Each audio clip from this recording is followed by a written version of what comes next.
Que dire ? Je reste bouche bée. Chaque semaine, Wakfu trouve le moyen de se surpasser et là en l'occurrence, les épisodes 7 et 8 sont probablement à ce jour les meilleurs épisodes que Wakfu a jamais produits depuis le début de la série. 2 épisodes effrayants, passionnants, où les émotions parcourent des véritables montagnes russes, c'était juste magique. Des épisodes qui ont livré des révélations extrêmement importantes à bien saisir pour comprendre ce que sont les nécromes et le nécromonde. Mais avant de commencer, vous le savez maintenant, je ne vous le dirai jamais assez, rejoignez-nous sur Discord. Nous vivons des moments très forts en ce moment sur la série, des moments qu'il est bon de partager avec d'autres fans tout aussi fous du Crossmos que vous. Alors n'hésitez plus, foncez en description et rejoignez-nous. Allez, l'intro a duré bien trop longtemps, alors c'est parti pour la review et l'analyse des épisodes 7 et 8 de la saison 4 de Wakfu. Commençons par la trame la moins intéressante, mais non pas sans intérêt, la trame des Persodal où nous avons désormais le fin mot de l'histoire sur les motivations de Madagascar qui l'ont amené à retrouver Evangeline et sa famille alors qu'il les avait abandonnés. C'est assez ironique, mais de son point de vue, il a toujours été un père présent, même si Eva et Cléophée ne le savent pas. Présent grâce à son ouïe, couplé à sa cécité qui lui a octroyé un pouvoir lui permettant d'entendre absolument tout ce qu'il veut sur ce monde. Toutefois, leur disparition du monde dans la dimension d'Oropo l'a effrayé au point qu'ils viennent les voir en personne pour s'assurer que tout va bien. Et aussi, on l'a vu la semaine dernière, pour demander à Tristepin qu'il tient pour responsable de laisser Eva éduquer toute seule ses enfants. Il ne dispose donc pas de pouvoir de préscience ou autre comme j'ai pu le théoriser, il est simplement capable grâce à son ouïe de prévoir des choses et d'écouter ce que bon lui semble sur le monde des 12. Un pouvoir incroyable que sa lignée semble lui offrir, car oui, on a enfin du background pour Eva. Notre belle Kra descend d'une famille d'assassins dont son père, Madagascar, s'est forgé une solide réputation au sein de la guilde des Murmures, une guilde avec une renommée telle que les rois et reines de ce monde s'octroient leurs services pour que leurs ennemis ne puissent pas y recourir pour les éliminer. Toutefois, ce n'était pas la vie que la mère d'Eva voulait pour ses filles, alors avant de rendre son dernier soupir, elle a fait promettre à Madagascar de leur offrir une autre vie. Des dernières volontés de sa bien-aimée qu'il respectera en remettant ses filles au souverain dont il avait le plus confiance, feu le roi Sadida, le père d'Amalia. Un secret bien gardé par le roi Sadida puisqu'il l'emportera avec lui dans la tombe, au point qu'Eva tombe des nues en apprenant toute cette histoire. Pour elle, le mal est malheureusement fait,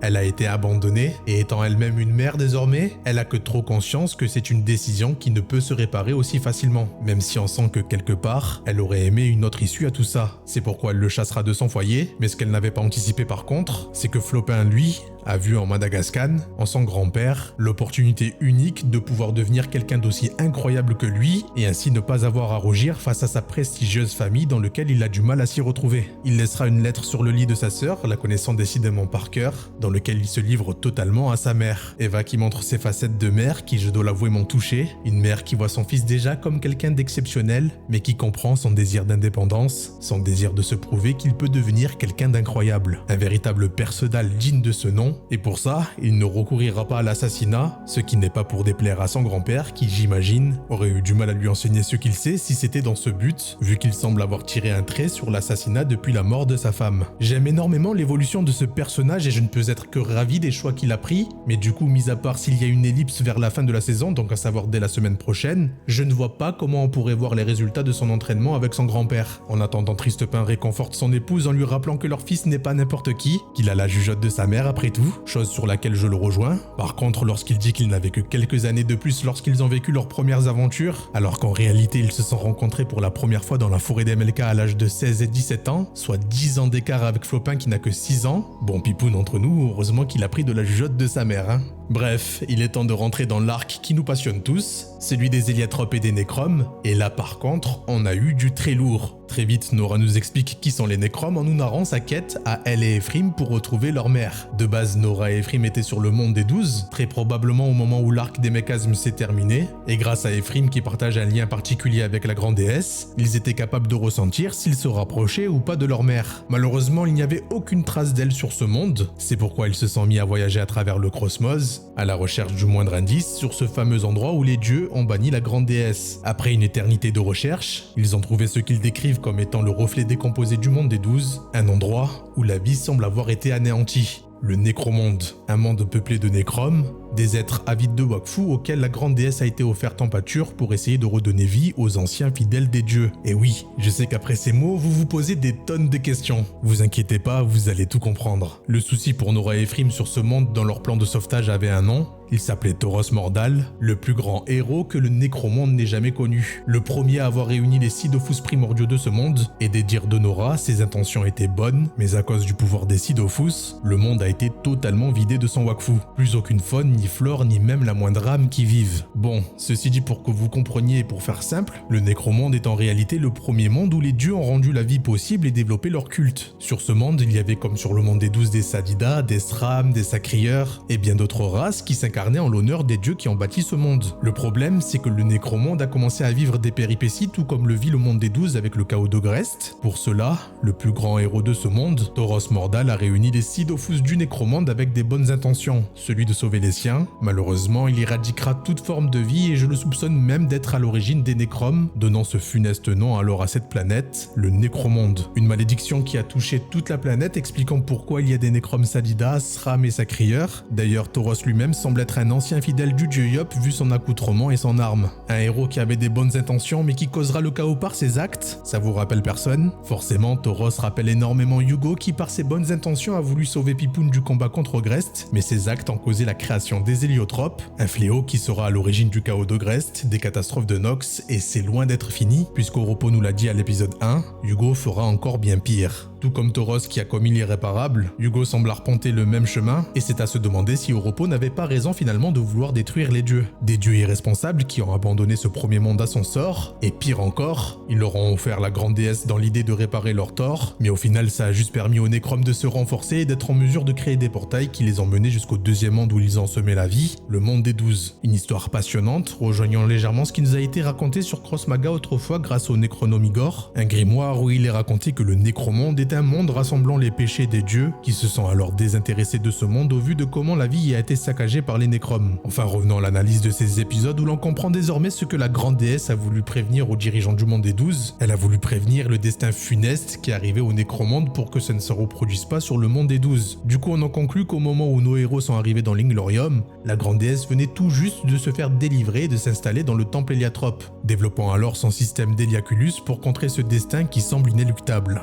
Un temple où le ton monte entre Kilby, Hugo et Adamai, ces derniers pensant que Kilby est derrière les portails qui mènent au Nécromonde. Hugo accompagné de Nora va prévenir le monde des dangers que représentent les Nécromes, en étant reçu par tous les dirigeants qui ont sèchement renvoyé la grande déesse. Forcément vu les propos tenus par leur mère, les Douziens se méfient désormais des Héliatropes, mais accordent tout de même du crédit au grand héros Hugo, qui a su démontrer à plusieurs reprises qu'il était du côté des Douziens en sauvant le monde. Seul un détail chiffonnera nos têtes couronnées, la mention de portail Héliatrope qui mène les Nécromes sur le monde des 12. Un détail rappelant des mauvais souvenirs aux Douziens, avec le portail ouvert par Kilby pour que les chouchous les envahissent. Bon, c'est bête à souligner car en réalité je ne devrais même pas m'attarder sur ce détail, mais je félicite Ankama d'avoir eu le courage de représenter encore une fois très subtilement l'existence de l'homosexualité dans le Cosmos en faisant trôner 2 reines côte à côte sur Bonta. Après le coming out d'Alibert dans le comic Wakfu Tranche de vie, on sent qu'Ankama est engagée sur la question et elle le fait très bien. En tout cas des nobles du royaume des 12, ce n'est pas le couple de reines de Bonta qui prêtera oreille aux paroles de Hugo, mais bien Armand. Bien que lui-même soit aussi réticent et sentant que quelque chose ne tourne pas rond dans cette histoire, il donne l'autorisation à Hugo d'examiner le nécroportail du royaume Sadida, par égard pour son père qui avait une grande estime envers lui, et bien évidemment pour Amalia qui a une confiance absolue en Hugo. Un personnage que je trouve vraiment excellent dans cette saison 4, il commence à avoir une véritable stature de souverain mesuré, chose que je n'aurais jamais cru possible autrefois venant d'Armand. En tout cas les voilà désormais devant le portail, et pour Hugo, pas de doute, il s'agit bien d'un portail que Kilby pourrait ouvrir au vu de sa similitude avec celui qu'il a déjà ouvert par le passé pour Rushu. Une situation qui commencera à sérieusement énerver Kilby qui déplore le manque d'intelligence de son petit frère, car effectivement pour ouvrir un tel portail entre deux mondes, il faut une source prodigieuse de Wakfu que Kilby ne possède pas aujourd'hui. Un manque de confiance entre les deux frères qui va se conclure par un combat incroyable, un combat qui m'a définitivement fait fermer ma bouche concernant l'animation. Là c'était juste un délice où on voit enfin le Kilby qu'on aime tant, un Kilby déjanté, un Kilby endiablé dans le feu de l'action faisant étalage de ses nouveaux pouvoirs en envoyant des punchs à travers ses portails. Et plus fort encore, ce qui m'a intéressé, c'est que dès le début du combat, Kilby semble choqué que son frère soit aussi méfiant,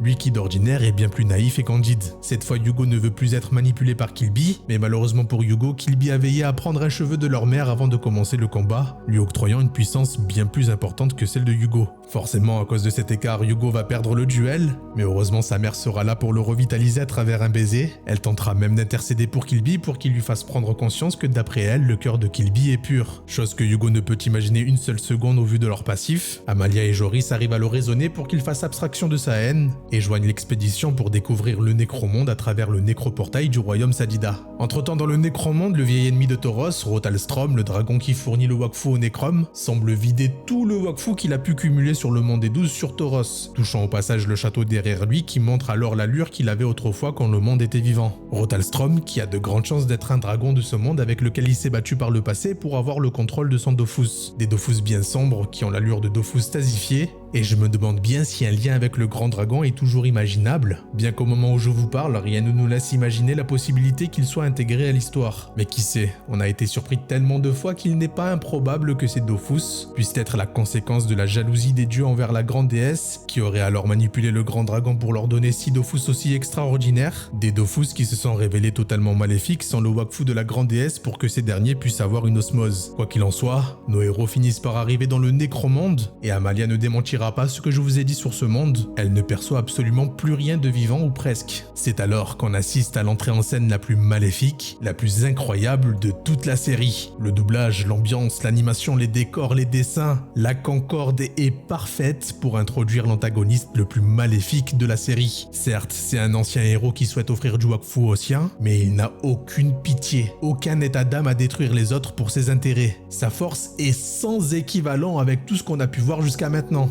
D'ailleurs, l'animation est totalement folle durant son combat qui l'oppose à nos héros, digne d'un très gros studio d'animation. C'était juste un moment d'extase de voir ça sur Wakfu.